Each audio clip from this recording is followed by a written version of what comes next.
So we want rows 2 and 3 to print off every time, and also column B to print off. So we go to page layout.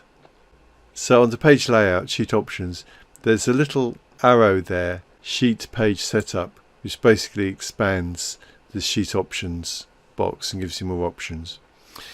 And here we can select the rows to repeat at the top, so you click there, and then you can just select them, those two, and so it's got $2, $3, or you could actually type that in if you found that easier, but I think it's easier to select it.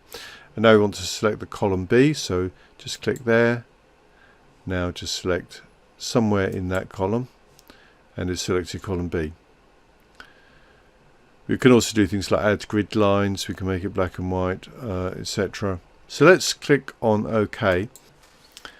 Okay, so let's try this again with the headings. So now select the area, to File, Print,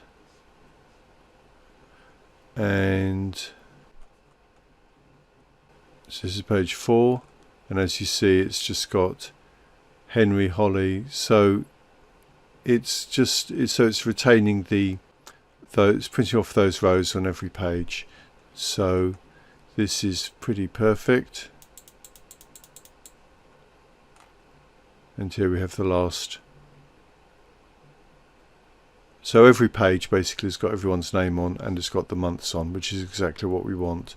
So even with 36 pages, this would be useful. I doubt if you will be printing off that many, but normally it's just 2 or 3. But it's very useful to add titles in this situation. So the other things you can sometimes need to do is to fit sheet on one page, fit columns on one page. Supposing we just want to print off 2017, so we select that. We know it's going to print off that,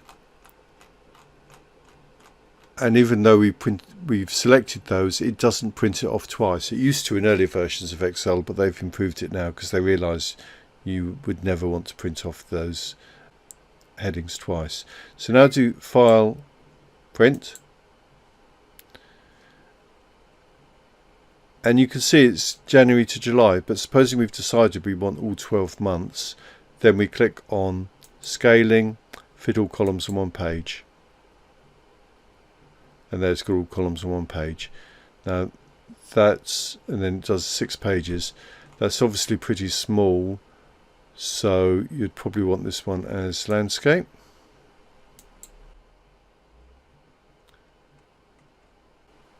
And you probably find it easier to have lines, because otherwise you need a ruler. This is what Amanda did in August.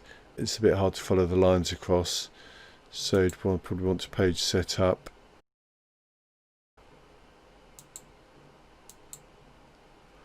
Put on to print the grid lines off in this case.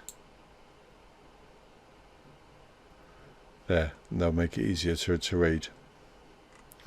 So that's how you print off. 99.9% of the time I always just print off a selection. Change it from portrait to landscape sometimes, and this one, whether I fit on all columns to one page, no scaling, or sheet on one page, or fit all rows on one page. So this is the one I'd probably use most frequently on this particular page, that and the landscape portrait.